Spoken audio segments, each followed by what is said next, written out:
ಛ ಚ ಛ ಜ್ಞ ಟಗರಿಗೆ ಎರಡು ಕೋಡುಗಳುಂಟು ಟ ಠ ಡ ಢ ಣ ತಾತನಿಗೆಂದು ದಪ್ಪ ಅಂತೆ ತ ಥ ದ ಧ ನ ಪಾರ್ವತಿ ಬಹಳ ಸುಂದರಿಯಂತೆ ಪ ಫ ಬ ಭ ಮ ಯಾರಿಗುಂಟು ಯಾರಿಗಿಲ್ಲ ಯಾರ ಲ ವ ಶ ಶ ಸ ಹ ರ.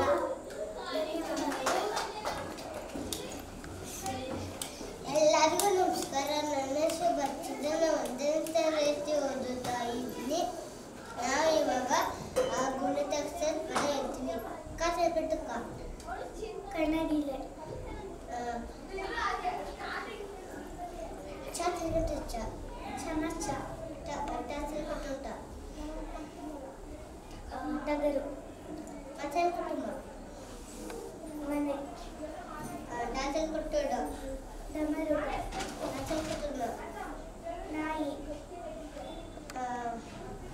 ಛತ್ರಿಗಟ್ಟು ಚ ಟಾಸರಿಗಟ್ಟು ಯ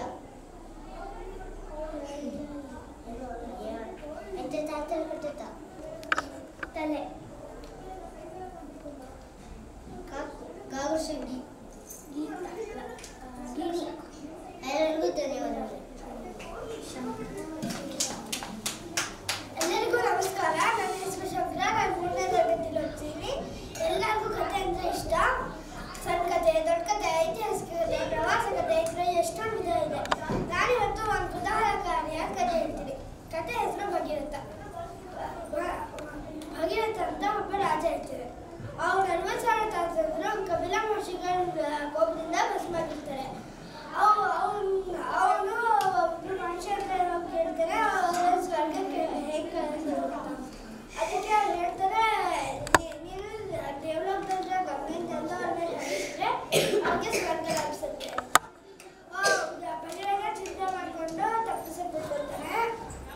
ಆಮೇಲೆ ಭಗೀರಥ ಮುಂದೆ ಗಂಗೆ ಪ್ರತ್ಯಕ್ಷ ಆಗ್ತಾರೆ. ಗಂಗೆ ಹೇಳ್ತಾರೆ, ನಾನೇನೋ ನಿನ್ನ ಇಚ್ಛೆಯಿಂದ ಭೂಮಿ ದುಡಿತೀನಿ, ಆದರೆ ನಾನು ರಕ್ಷಣೆ ತಡೆಯೋರು ಎಲ್ಲ. ಅದಕ್ಕೆ ಮತ್ತೆ ಚಿಂತೆಯಿಂದ ಭಗೀರಥ ತಪ್ಪಿಸಕ್ಕೆ ಕೂತ್ಕೊಳ್ತಾರೆ. ಆಮೇಲೆ 2ನೇ ಸಲ ಬ್ರಹ್ಮ ಹೇಳ್ತಾನೆ. ಅವ್ರು ಹೇಳ್ತಾನೆ, ನೀನು ಶಿವನ್ ಕೊಟ್ಟು ತಪಸ್ ಮಾಡು, ಶಿವ ಗಂಗೆ ರಕ್ಷಣೆ ತಡೆಬೋದು ಅಂತ. ಅದಕ್ಕೆ ಮತ್ತೆ ಭಗೀರಥ ಶಿವನ್ ಕೊಟ್ಟು ತಪಸ್ ಮಾಡ್ತಾರೆ. ಆಮೇಲೆ ಶಿವ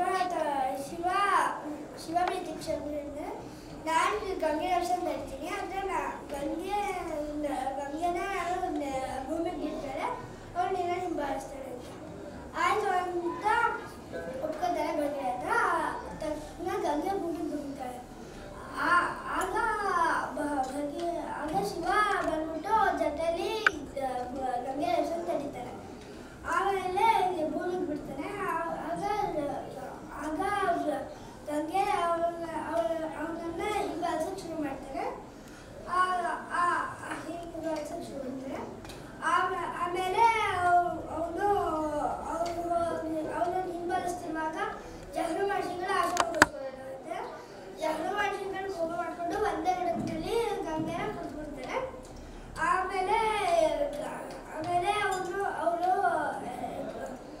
ಅವ್ರಿಗೆ ಗೊತ್ತಾಗಿ ಅವ್ರು ತಪಸ್ ಮಾಡಿದ್ಯಲ್ಲ ಕಿವಿಯಿಂದ ಹಿಂಸೆ ಬಿಡ್ತಾರೆ. ಆಮೇಲೆ ಅವ್ರಿಗೆ ಎಷ್ಟೇ ಕಷ್ಟ ಬಂದರೂ ಅವನು ಕೆಲಸ ಮುಗಿಸ್ತಾರೆ. ಈಗ ನಾನು ಪ್ರಶ್ನೆ ಕೇಳ್ತೀನಿ, ಇದಕ್ಕೆ ಸಂಬಂಧಪಟ್ಟಂಗೆ ಉತ್ತರ ಹೇಳಿ. ಇದರಲ್ಲಿ ಎಷ್ಟು ಭಾಷೆಗಳು ಬರ್ತದೆ? ಇಬ್ರು. ಮಹರ್ಷಿಗಳ ಹೆಸರೇ? ಕಪಿಲ ಮಹರ್ಷಿಗಳು ಮತ್ತು ಜಹ್ರು ಮಹರ್ಷಿಗಳು. ಎಲ್ಲರಿಗೂ ನಮಸ್ಕಾರ. ನನ್ನ ಹೆಸರು ಬ್ರಿಜೇಶ್. ನಾನು 3ನೇ ತರಗತಿಯಲ್ಲಿ ಓದ್ತಿದ್ದೀನಿ. ಇವತ್ತು ನಾನು ಒಗಟುಗಳ ಪರಿಚಯ ಮಾಡಿಕೊಡ್ತೀನಿ. ಒಗಟುಗಳು ಮೆದುಳಿಗೆ ಯೋಚಿಸುವ ಕೆಲಸ ನೀಡುತ್ತದೆ. ಅದನ್ನು ಹೇಳುವಾಗ ಕೇಳುವಾಗ ಹೆಚ್ಚು ಆನಂದವಾಗುತ್ತದೆ. ಜನಪದ ಸಾಹಿತ್ಯದಲ್ಲಿ ಒಂದಾಗಿದೆ. ಈಗ ನಾನು ನಿಮಗೆ ಒಗಟುಗಳನ್ನು ಕೇಳ್ತೀನಿ, ಅದಕ್ಕೆ ನೀವು ಉತ್ತರ ಹೇಳಬೇಕು. ಹೇಳು. ಬಿಳಿ ತೋಟದಲ್ಲಿ ಕಪ್ಪು ದ್ರಾಕ್ಷಿ. ಸರಿಯಾಗಿ ಜೋರ ಸರ್ವಜ್ಞ. ಕರೆಕ್ಟ್. ಚಿನ್ನದ ಹಕ್ಕಿ ಬಾಲದಿಂದ ನೀರು ಕುಡಿಯುತ್ತದೆ. ದೀಪ. ಊರುಂಟು ಜನರಲ್ಲಿ ನದಿಯುಂಟು ನೀರಲ್ಲ, ರಸ್ತೆಯುಂಟು ವಾಹನವಲ್ಲ. ಅದಕ್ಕೆ ಭೂಪಟ. ಅಟ್ಟದ ಮೇಲೊಂದು ಪುಟ್ಟ ಕುಂಬಳಕಾಯಿ. ಅಕ್ಕೆ ಕುಂಬಳಕಾಯಿ ಅಲ್ಲ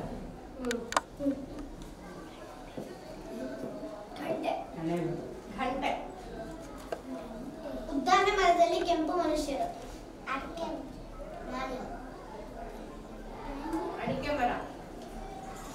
ಕರೆಕ್ಟ್.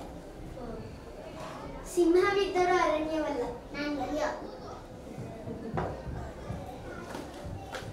ಅಪ್ಪ ಮುಳ್ಳಿ, ಅವ್ವ ತಲೆಗೆದ್ರೆ ಮಗಳು ಸಿಂಗಾರಿ. ಹಲಸಿನಣ್ಣು. ಸರಿ. ಧನ್ಯವಾದ.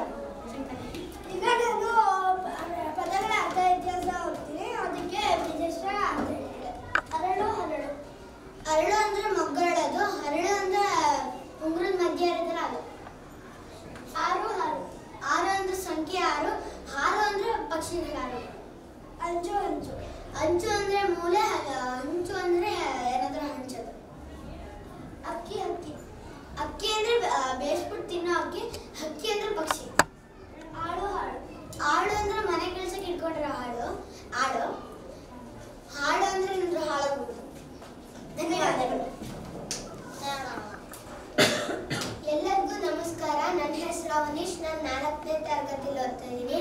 ಇವತ್ತು ನಾನು ಸರ್ವಜ್ಞ ಅವ್ರ ಬಗ್ಗೆ ಹೇಳ್ತೀನಿ. ಕನ್ನಡ ಸಾಹಿತ್ಯಕ್ಕೆ ಸಾವಿರಾರು ಕವಿಗಳು ಸೇವೆ ಸಲ್ಲಿಸಿದ್ದಾರೆ. ಅವರಲ್ಲಿ ಕೆಲವರು ಪಾಂಡಿತ್ಯ ಮತ್ತು ಪ್ರತಿಭೆಯನ್ನು ಅವಲಂಬಿಸಿದ್ದಾರೆ. ಇನ್ನು ಕೆಲವರು ತಮ್ಮ ಅನುಭವಗಳನ್ನೇ ಮುಖ್ಯವಾಗಿ ಬರೆದಿದ್ದಾರೆ. ಸಾಮಾನ್ಯ ಜನರ ಜೊತೆ ಇದ್ರು. ಅವ್ರದ್ದು ಒಡನಾಡಿಯಾಗಿ ಅವ್ರದ್ದು ಸುಖ ಮತ್ತು ದುಃಖ, ಕೋಪ, ತಾಪ, ಲೋಪದೋಷಗಳನ್ನ ಬಿಚ್ಚು ಮಾತುಗಳಿಂದ ಚುಚ್ಚುವಂತೆ ಹೇಳಿರುವ ಧೀರ ಕವಿಗಳಲ್ಲಿ ಸರ್ವಜ್ಞ ಒಬ್ರು. ಸರ್ವಜ್ಞ ಅವರು ಧಾರವಾಡ ಜಿಲ್ಲೆಯ ಅಂಬೂರು ಎಂಬ ಗ್ರಾಮದಲ್ಲಿ ಹುಟ್ಟಿದ್ರು. ತಂದೆ ಬಸವರಸ, ತಾಯಿ ಮಲ್ಲವ್ವ. ಈಗ ಸ್ಕಂದನಿಂದ ತಿರುಪತಿ ಅಂತಂದ್ರೆ ಹೇಳ್ತಾರೆ. ಎಲ್ರಿಗೂ ನಮಸ್ತೆ. ನನ್ನ ಹೆಸರು ಸ್ಕಂದ. ನಾನು 4ನೇ ತರಗತಿಯಲ್ಲಿ ಓದ್ತಿದ್ದೀನಿ.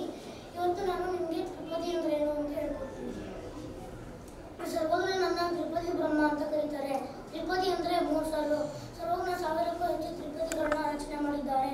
ಈಗ ನಾನು ಒಂದು ತಿರುಪತಿ ಹೇಳ್ತೀನಿ, ಅದಕ್ಕೆ ಅವರೀಶ್ ಅರ್ಥ ಹೇಳ್ತಾರೆ.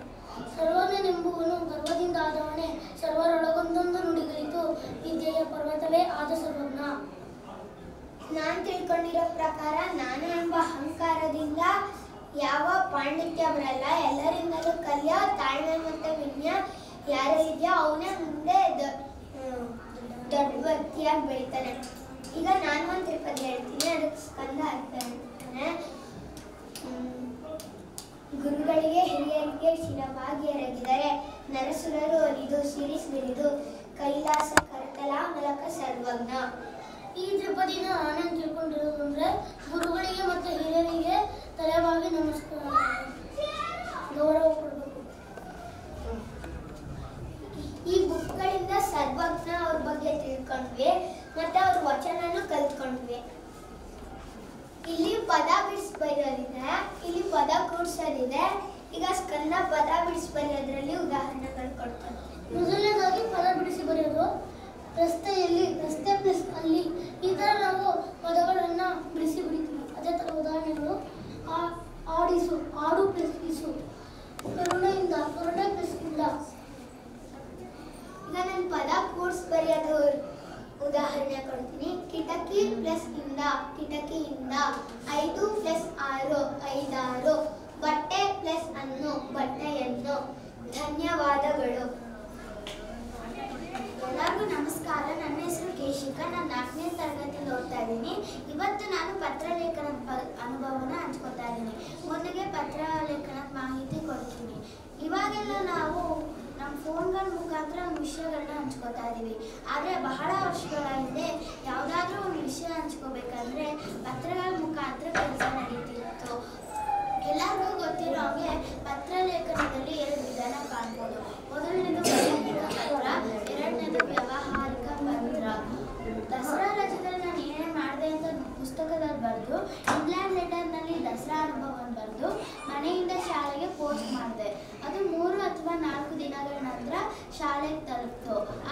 ನನಗೆ ಬಹಳ ಖುಷಿ ಕೊಡ್ತು. ಯಾರೇ ಪತ್ರ ಬರೆದು ಕಳಿಸ್ಬೇಕಾದ್ರೂ ಸರಿಯಾದ ಪೂರ್ಣ ವಿಳಾಸ ಮತ್ತು ಪಿನ್ ಕೋಡ್ ತಪ್ಪದೆ ಬರಿಬೇಕಂತ ತಿಳ್ಕೊಂಡೆ. ಮತ್ತು ಅಪ್ಪನಿಗೆ ಬರಿಬೇಕಾದ್ರೆ ಮೊದಲು ತೀರ್ಥರೂಪು ಅಂತ ಮೊದಲು ಬರಿತೀವಿ. ತಾಯಿಗೆ ಬರಿಬೇಕಾದ್ರೆ ಮಾತೃಶ್ರೀ ಅಂತ ಮೊದಲು ಬರಿತೀವಿ. ಅದೇ ಅಕ್ಕ, ಅಣ್ಣ, ತಮ್ಮ, ತಂಗಿ, ಗೆಳೆಯ, ಗೆಳತಿ ಅವ್ರಿಗೆಲ್ಲ ಬರಿಬೇಕಾದ್ರೆ ಪ್ರೀತಿಯ ಅಂತ ಮೊದಲು ಬರಿತೀವಿ. ಇವಾಗ ನನ್ನ ಗೆಳತಿ ಶಿಶಿರಾಗೆ ನನ್ನ ತಂಗಿ ತುಂಟತನದ ಬಗ್ಗೆ ಬರೆದಿರೋ ಪತ್ರನ ಹಂಚ್ಕೋತೀನಿ. ನನ್ನ ಪ್ರೀತಿಯ ಗೆಳತಿ ಶಿಶಿರಾಳಿಗೆ ನಿನ್ನ ಪ್ರೀತಿಯ ಗೆಳತಿ ಕೇಶಿಕಾ ಮಾಡುವ ನಮಸ್ಕಾರಗಳು. ಈ ಪತ್ರ ಬರೆದ ಮುಖ್ಯ ವಿಷಯವೆಂದರೆ ತುಂಬ ದಿನಗಳಿಂದ ನನ್ನ ತಂಗಿ ತುಂಟತನ ಹೇಳ್ಕೊಳ್ಬೇಕು ಅಂತ ಅಂದ್ಕೊಂಡಿದ್ದೆ. ಅದು ಇವಾಗ ಬರೆದಿದ್ದೀನಿ. ನನ್ನ ತಂಗಿ ತುಂಬ ತುಂಟತನ ಮಾಡ್ತಾಳೆ. ಅವಳು ಆಟ ಆಡೋದಂದ್ರೆ ನನಗೆ ಇಷ್ಟ. ಅವಳು ಎಷ್ಟೇ ತುಂಟತನ ಮಾಡಿದ್ರು ಮುದ್ದಾಗಿ ಕಾಣ್ತಾಳೆ. ಅವಳು ನೋಡ್ತಾನೆ ಇರ್ಬೇಕನ್ಸುತ್ತೆ. ಅವಳಂದ್ರೆ ನಂಗೆ ತುಂಬ ಇಷ್ಟ. ಅವಳಿಗೂ ನಾನಂದರೆ ತುಂಬ ಇಷ್ಟ. ಅವಳ ಹತ್ರ ನಮಗೂ ಅಳು ಬರುತ್ತೆ. ಅವಳ ತೊಗಲು ಮಾತ್ರ ತುಂಬ ಚೆನ್ನಾಗಿರುತ್ತೆ. ಅವಳ ಮನೆಯಲ್ಲಿ ಖುಷಿಯಾಗಿರ್ತಾಳೆ. ಹೊರಗೆ ಬಂದರೆ ತುಂಬ ನಿಶಬ್ದವಾಗಿರ್ತಾಳೆ. ಆದರೆ ಅವಳಂದ್ರೆ ನಂಗೆ ತುಂಬ ಇಷ್ಟ. ಇಂತಿ ನಿನ್ನ ಪ್ರೀತಿಯ ಕೇಶಿಕಾ. ಧನ್ಯವಾದಗಳು. ಎಲ್ಲರಿಗೂ ನಮಸ್ಕಾರ. ನನ್ನ ಹೆಸರು ಎದು ಅಂತ. ನಾನು 3ನೇ ತರಗತಿಯಲ್ಲಿ ಓದುತ್ತಿದ್ದೇನೆ. ಇವತ್ತು ವಚನಗಳ ಬಗ್ಗೆ ಹೇಳುತ್ತೇನೆ. ವಚನಗಳಲ್ಲಿ 2 ಇದೆ, ಏಕವಚನ ಮತ್ತು ಬಹುವಚನ.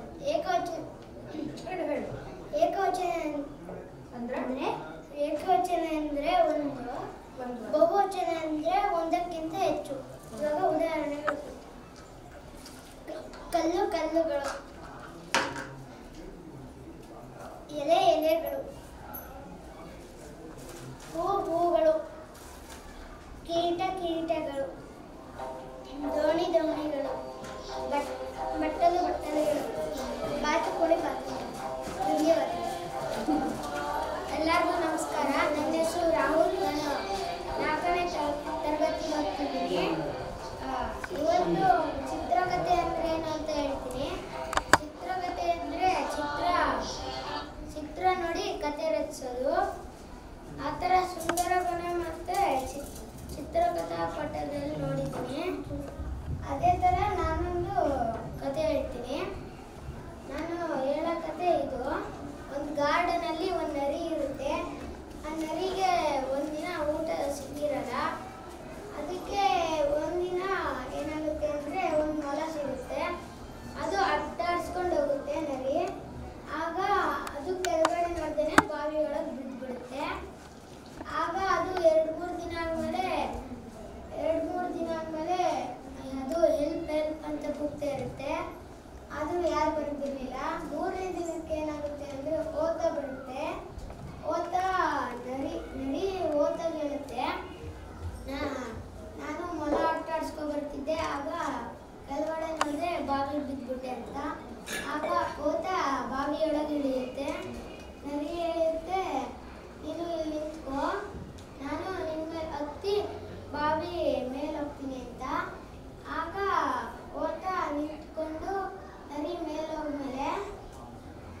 ಕೆರೆಯ ದಾಟಿ ಆಡುವ ಆಟ, ಕಬಡ್ಡಿ ಕಬಡ್ಡಿ ತುಂಬುವ ಆಟ,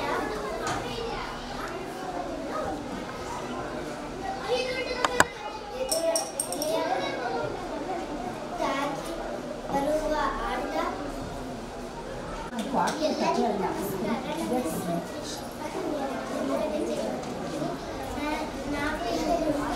ಮಣ್ಣೆತ್ತಿನ ಹಾಡನ್ನ ಹೇಳ್ತೀನಿ.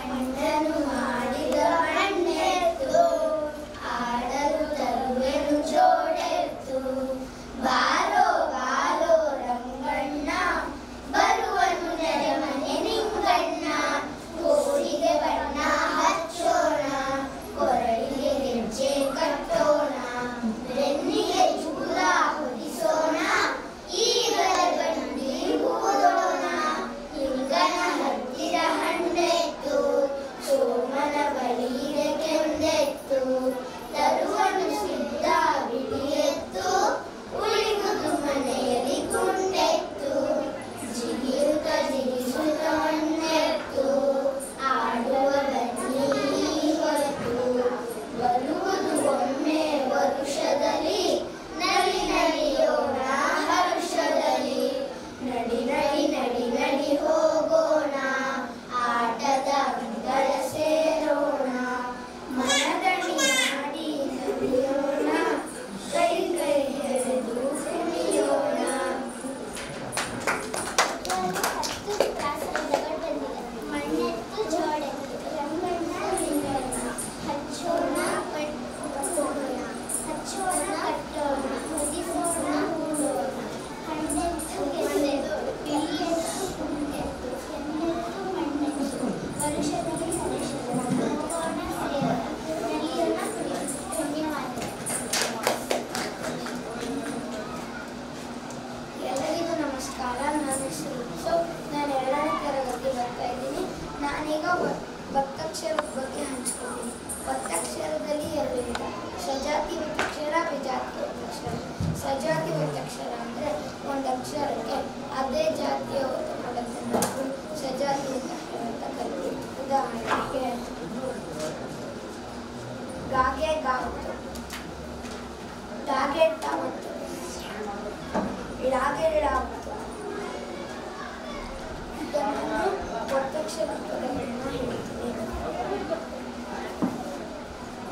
ಹೆಜ್ಜೇನು, ಸಜ್ಜೆ ತೆನೆ, ಗಜ್ಜೆ, ಗೆಜ್ಜೆ, ಬೆಕ್ಕು, ಕೊಕ್ಕರೆ, ಅಕ್ಕ, ಪಕ್ಕ, ಮಗ್ಗಿ, ಸಕ್ಕರೆ.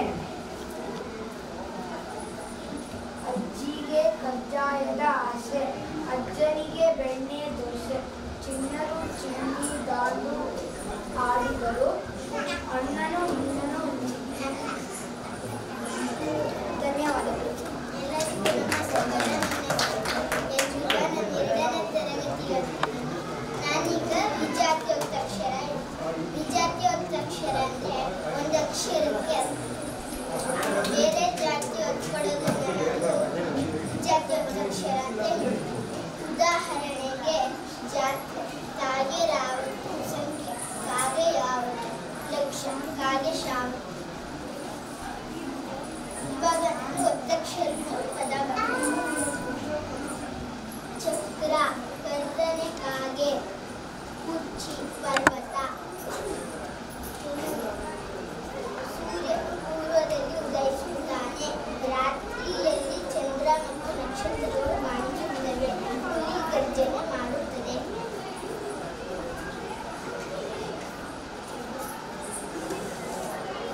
ಕ್ಷಿಪಣಿ, ವಿಜ್ಞಾನಿ, ಅಶ್ವತ್ಥಮರ, ಯಜ್ಞ, ಅಸ್ಥಿ ಪಂಜರ.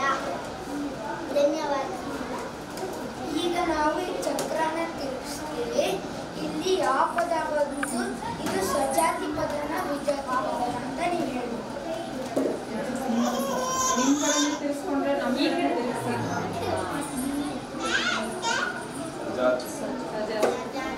ಯಾವ ಪದ?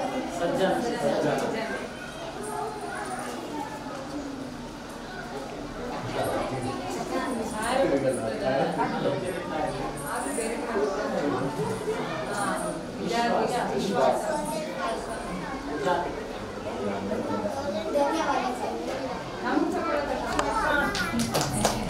ನೀವೇನು ಸತಿ ಅವ್ರಿಗೆ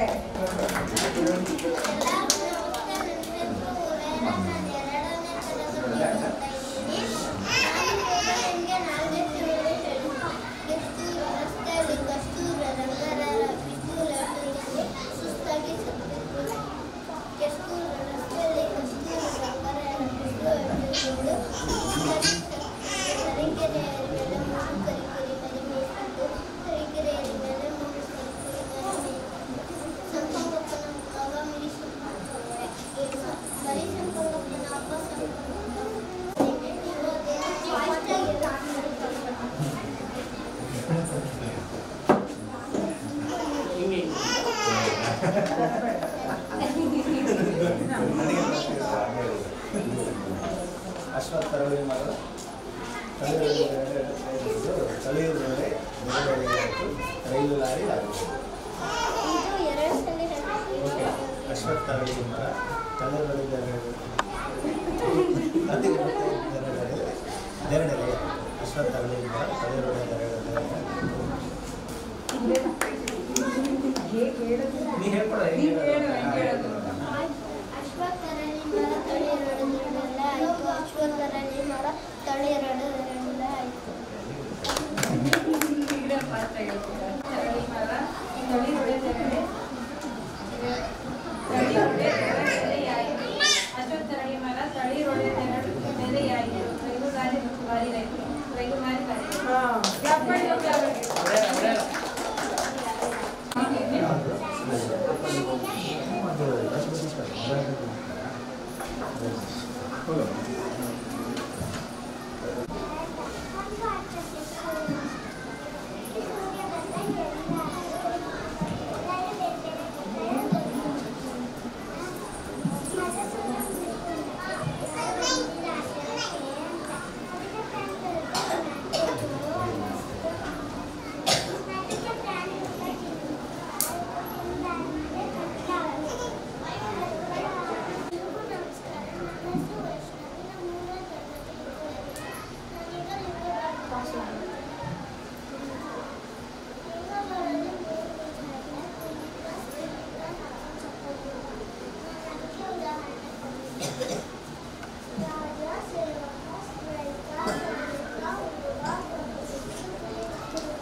ಸಜ್ಜನರ ಸಂಘ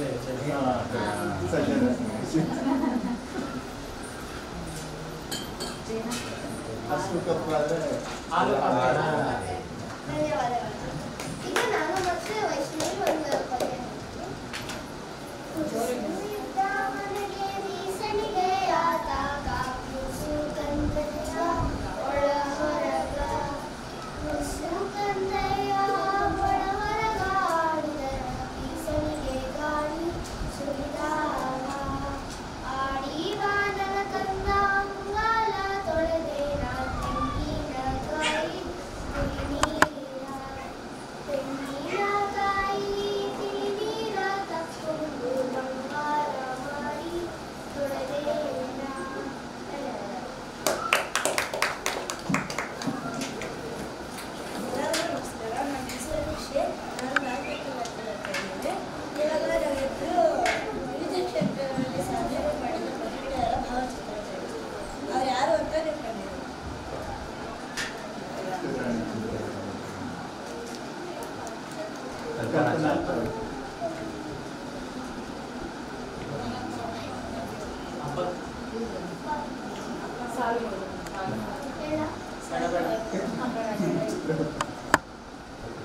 ಶಿಕ್ಷಣ ಕ್ರಾಂತಿ ಬಗ್ಗೆ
ಕುಪ್ಪಳ್ಳಿ ಪ್ರವಾಸ ಆರಂಭ ಮಾಡಿಸ್ತೀನಿ 15/9/2023 ನಾವು ಕುಪ್ಪಳ್ಳಿ ಪ್ರವಾಸಕ್ಕೆ ಹೋಗಿ ಮೊದಲು ತೇಜಸ್ವಿ ಅವರ ಸ್ಮಾರಕ ಮತ್ತು ಕುವೆಂಪು ಪರಿಸರ ಹೋಗಿ ಕುಳಿತುಕೊಂಡು ಮತ್ತೆ ಆಡು ಬಳಸಿ ಸ್ಥಳವನ್ನು ಹೇಳಿದ್ವಿ. ಮಾರನೇ ದಿನ ಕುವೆಂಪು ಅವ್ರ ಮನೆಗೆ ಹೋಗಿ ಅವ್ರ ಮನೆ ತುಂಬ ಚೆನ್ನಾಗಿತ್ತು. ಕುವೆಂಪು ಅವ್ರು ಬಳಸಿದ ಕೈಗಡಿಯಾರ ಕನ್ನಡಿಗ